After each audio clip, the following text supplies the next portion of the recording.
Hello everyone and welcome back to the channel. So today I want to show you a clip of Lee Anderson, the Reform UK MP, asking Keir Starmer a question at yesterday's Prime Minister's questions.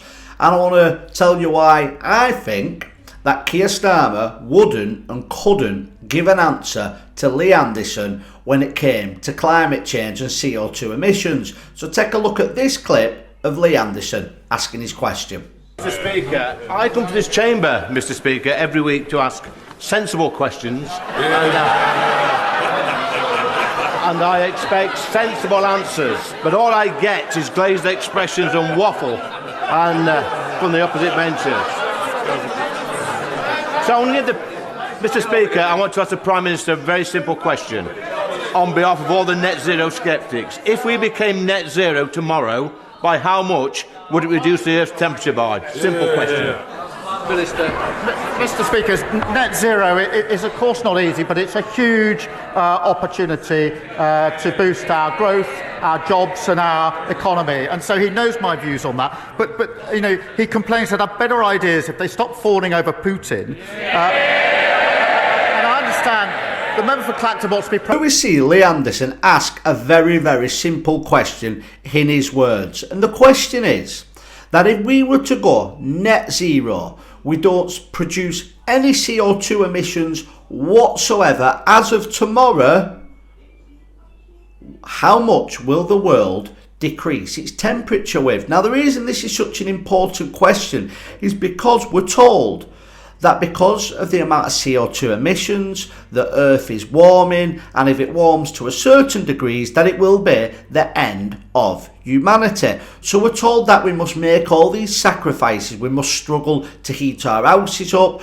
We're going to have to drive electric cars. We're going to have to have heat pumps installed in our houses, which have proved nothing but to be a disaster that make people's energy bills go higher and higher.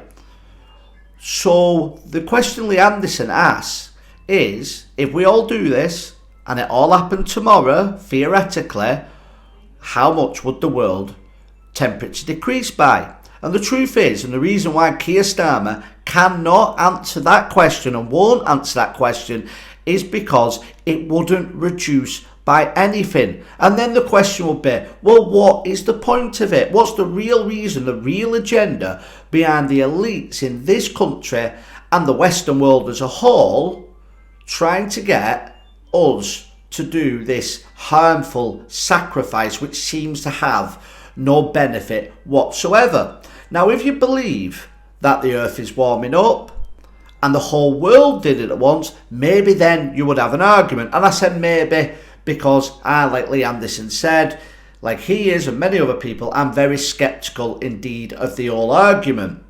But let's say the UK went totally CO2 net zero as of tomorrow.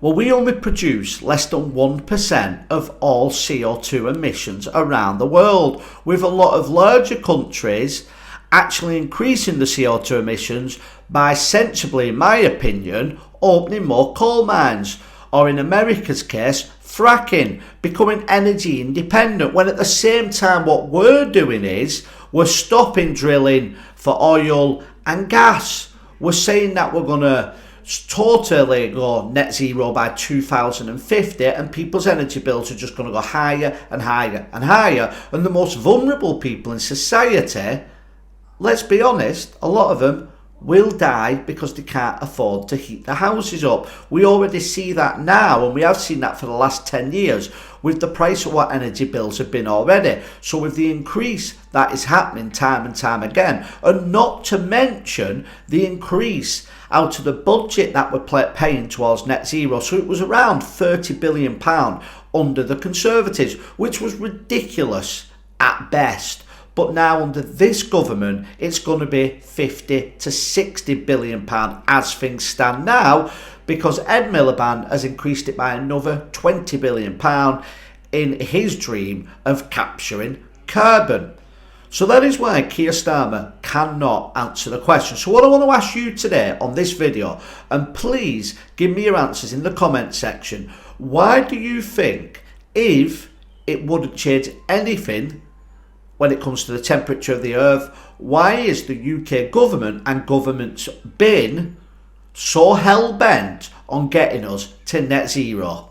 Now, Kemi Bergenog has come out yesterday, but in my opinion, not far enough. And she's saying that it's not realistic to get to net zero by 2050. And although that's a step in the right direction, one, this is something Kemi Bergenog was pushing when she was in government, and two, it doesn't go nowhere near far enough. One of the big reasons that I will be voting for Reform UK, regardless of the infighting and the problems that there is because they're the only political party which can win the next general election that are saying they will scrap net zero altogether.